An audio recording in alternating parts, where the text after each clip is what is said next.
tergantung dari PSU atau dari listriknya atau bagaimana? Jadi kalau lonjakan tegangan itu tergantung dari PLN. Oh, PLN. Iya, tergantung dari PLN. Jadi nggak harus dari PSU-nya. PSU itu kan menerima daya dari PLN kan.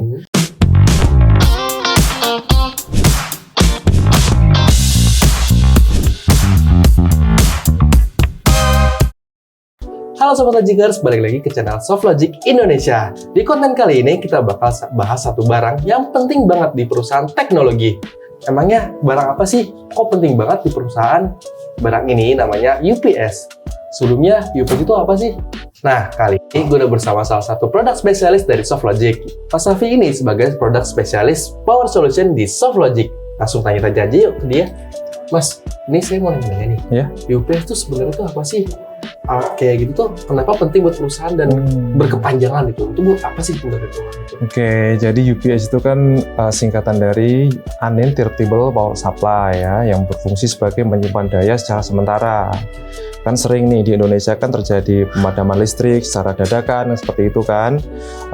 Terus banyak pekerja itu yang harus menyimpan data atau file yang sangat kritikal atau krusial seperti itu. Dan UPS juga bisa menyetabilkan tegangan pada kelistrikan yang kita ambil dari PLN gitu. Berarti selain menstabilkan bisa power backup juga ya? Bisa. Sebenarnya pengennya sih, kenapa sih perangkat elektronik tuh butuh UPS? Kan kayak gue udah beli barang mahal-mahal gitu kan, kenapa harus pakai UPS juga? Sedangkan emang dari si barang yang gue beli ini nggak ada stabilizer ya, atau bagaimana gitu? Coba bisa dijelaskan tolong Mas? Oke, jadi untuk perangkat elektronik, contoh ya, saya ambil contoh ya, mungkin kayak server itu yang sangat kritikal gitu kan, pasti butuh namanya kestabilan tegangan, terus butuh namanya backup time-nya di saat terjadi pemadaman listrik. Jadi ya harus butuh UPS itu, contohnya kayak komputer itu pasti butuh UPS karena harus backup data dulu. Yang sangat penting lah ya intinya gitu kan, kayak server itu juga butuh backup daya karena nanti harus dilanjutkan ke genset, contohnya seperti itu. Loh, bukannya setiap barang yang kita punya itu, misalkan ambil contoh deh, PC deh, memangnya PC tidak auto menstabilkan, jadi lonjakan dan segala macamnya itu tergantung dari PSU atau dari listriknya atau bagaimana? Jadi kalau lonjakan tegangan itu tergantung dari PLN. Oh, PLN? Iya, tergantung dari PLN. Jadi nggak harus dari PSU-nya. PSU itu kan menerima daya dari PLN kan.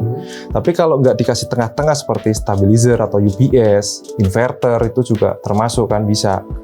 Ya pasti kerusakan itu cenderung terjadi gitu, masih pada komponen komputer itu. Tapi kalau gitu, si CPU ini bisa performanya lebih kurang dong kalau pakai UPS itu? Apa nggak ngaruh? Atau lebih bagus pakai UPS? Itu bagaimana? Justru kalau CPU komputer pakai stabilizer atau UPS itu lebih bagus performanya. Karena apa?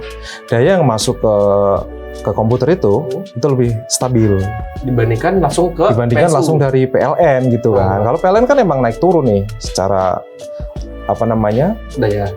Ya, secara dayanya. PLN itu dayanya tuh tidak stabil ya? Ya mungkin nggak semua daerah seperti itu, tapi untuk daerah-daerah tertentu pasti mengalami hal itu.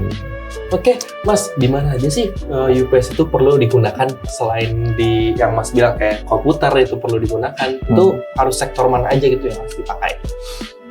Jadi untuk UPS itu kan yang sering kita temuin pastinya ada di perkantoran, ada di rumah sakit, bahkan di pabrik pun juga ada. Pabrik. Kalau pabrik apa aja sih dipakai? Nah, mungkin kita bahas dari alat yang harus di backup. Yang terutama di pabrik ya, Untuk di pabrik itu kita harus perhatikan dulu alat-alat apa aja yang masih bisa kita cover sama UPS. Karena apa? UPS itu kan mempunyai dua macam. Jadi ada UPS komersial, ada UPS industrial. Itu harus diperhatikan dulu. Karena apa? Kalau UPS komersial itu tidak memiliki, pakai transformator. Oh, berarti UPS itu ada jenisnya lagi? Ada jenisnya lagi. Untuk industrial dan untuk apa tadi? Komersial. Komersial. Kalau industrial tuh identiknya dengan apa aja?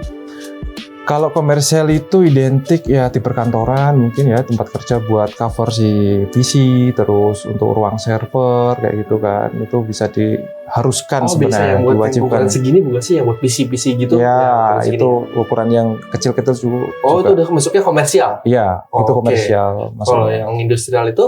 Kalau industrial itu ya bisa digunakan di rumah sakit, terus pabrik. Rumah sakit, pabrik. Itu pabrik itu contoh. Pabrik itu alat-alat yang besar yang kayak bisa berjalan itu bukan sih, Mas? Termasuk. Contohnya ini ya, saya pernah nih pengalaman saya ya, di suatu perusahaan, suatu pabrik itu ya, ada mesin press buat press kardus, ya, cetak kardus itu, mereka pakai UPS. Mereka butuh itu kenapa? Karena ya emang untuk melancarkan operasionalnya mereka gitu kan. Supaya apa? Supaya kalau terjadi ketidakstabilan tegangan, terus tahu-tahu mati lampu. Kan tidak bisa dipungkirin juga kan. Iya. Di pabrik itu harus bisa nyala terus listrik, kita nggak mungkin kan. Iya. Pasti ada kalanya dia downtime gitu. Downtime. Jadi butuh namanya UPS. Nah, pilihannya UPS-nya itu harus UPS industrial yang udah include sama trafo atau transformator gitu. Itu yang industrial, khusus industrial pasti pakai trafo. Pasti, itu harus wajib. Nih, sering banget nih orang nanya-nanya perbedaannya UPS, stabilizer, sama genset. Itu sebenarnya tuh bedanya tuh apa sih? Oke, jadi perbedaan ketiga itu dari UPS, stabilizer, genset itu pastinya ada perbedaannya ya. Kalau yang pertama mungkin genset. Genset itu berfungsi kalau terjadi pemadaman listrik. Lah UPS juga sama, Mas. Tapi ada tapinya nih. Kalau genset itu masih ada jeda waktu.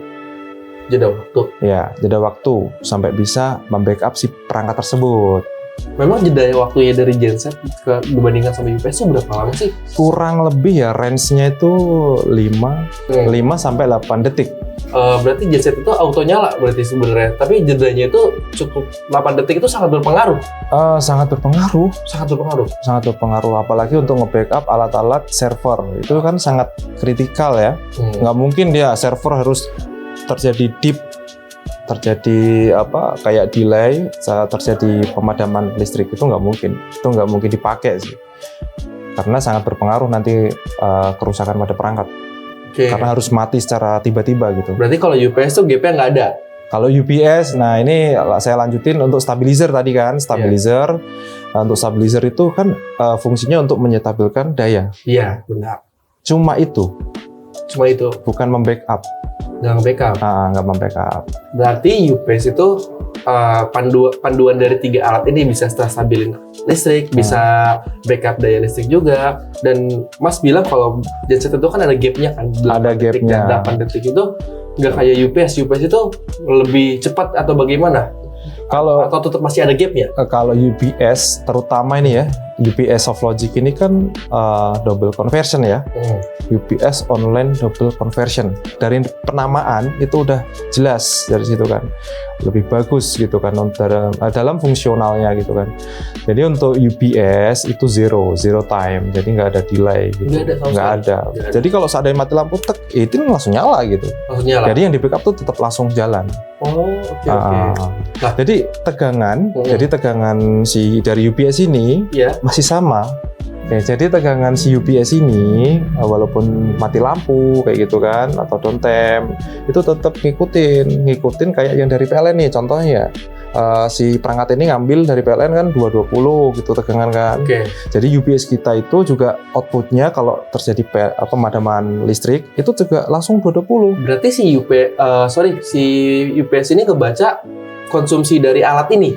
Iya. Karena langsung di cover pakai baterai yang ada pada UPS gitu. Nah kalau itu dia bisa bertahan berapa lama? Nah untuk bertahan berapa lamanya itu kan macam-macam ya, mulai dari kapasitas 1 kVA sampai sekian ratus kVA gitu kan. Mungkin kita jelasin dari 1 kVA, dari terkecil dulu ya. 1 kVA itu mungkin bisa 3 sampai 5 atau 5 sampai 7 menit. Tergantung alat yang di backup itu apa gitu kan. Apakah alat yang di backup itu startup-nya tinggi, makan daya listriknya atau enggak gitu kan, harus diperhatikan juga. Terus untuk secara backup perangkat ada yang 50%. Itu sampai 7 menit, terus ntar 100%, dia cuma 5 menit atau 3 sampai 5 menit lah intinya gitu kan. Itu kan masih punya waktu ya. Contohnya kalau yang main nih, gue lagi main nih, misalkan yang lagi kerja nih, mati. Kita kan masih punya waktu tuh untuk matiin, nge-set down-nya gitu kan. Kan jadi si PC ini nggak harus langsung mati secara tiba-tiba kan. Oke, ya kan berarti kalau nggak langsung mati kan, dan itu kan masih bisa buat shutdown segala macam kan. Itu berarti kalau misalkan langsung mati kan, yang kena kan bermasalah, bahayanya adalah PSU ya kan? Pasti, ya pokoknya komponen pada PC itu. Berarti cuma 5 menit?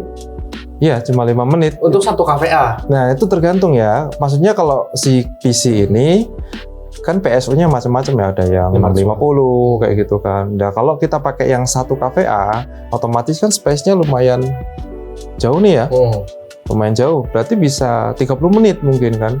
Contohnya orang lagi main terus, wah ini nanggung nih, mati lampu, tapi UPS kita masih bisa mengcover itu. Makanya kita bisa main 30 menit contohnya, masih bisa gitu. Tergantung daya dari PC yang digunakan ini. Iya, betul. Contoh, kita ambil contoh, PC ini cuma ngambil daya 200 watt. Tapi kita pakai UPS yang 1 KVA. Wah, itu lebih panjang lagi. Lebih panjang lagi? Lebih panjang lagi. Bisa sampai berjam-jam kalau itu. Tapi kalau gitu, kalau misalkan mau sampai 1 jam gitu? Mau sampai 1 jam? Bisa. Ya tinggal tambahin aja kapasitas UPS-nya. Nambah lagi? Atau baterainya yang tambahin. Oh, bisa ditambahin? Bisa dong. Oke. Di kita bisa itu. Berarti beda, kalau genset kan bisa lebih dari 1 jam ya kalau nggak salah kan ya? Kalau genset itu kan setahu aku 8 jam ya. Oh, 8 jam. Bisa online sampai 8 jam ya. Dia biasanya tuh bergantian punya 2 unit genset gitu. Oh, berarti kalau pemadaman listrik buat kayak di industrial, mati nih, jebret, mati nih listrik nih. Terus masuk UPS sih, jangka 1 jam mungkin ya. Ambil contoh 1 jam nih. Iya. Kalau dalam jangka sejam ini masih belum kemungkinan nyala, baru naik nih genset, dar gitu nyala. Iya, jadi kalau seandainya kita sambungin nih ya, urutannya dari UPS ke genset. Iya. Nah, UPS itu kan nanti buat sementara nih ya, membackup si alat-alat itu, perangkat itu secara sementara. Oke. Biar nggak terjadinya mati tiba-tiba itu kan, biasa kerusakan. Terus si pekerja-pekerja itu bisa save data dulu atau gimana gitu kan. Nah, lalu kita switch ke genset. Karena apa? Genset bisa lebih lama. Sampai 8 jam kayak gitu. Oh, oke. Berarti lebih kritikal, lebih bagus pakai UPS ya kalau memang genset itu lebih untuk jangka panjang ya. Pastinya. Itu harus wajib sih untuk UPS. Wajib. Berarti UPS ini bisa membackup dan bisa menstabilkan listrik juga ya. Sangat penting bagi alat elektronik ya. Ya, sangat penting sekali, penting sekali. Itu adalah manfaat dan fungsi dari UPS. Next konten kita akan membahas secara mendetail apa itu UPS dan secara jenis-jenisnya apa aja sih sebanyak itu. Kalau ada request untuk pembahasan konten SoftLogic seperti apa, bisa tulis di kolom komentar. Jangan lupa like, subscribe, dan share kalau kamu suka konten ini.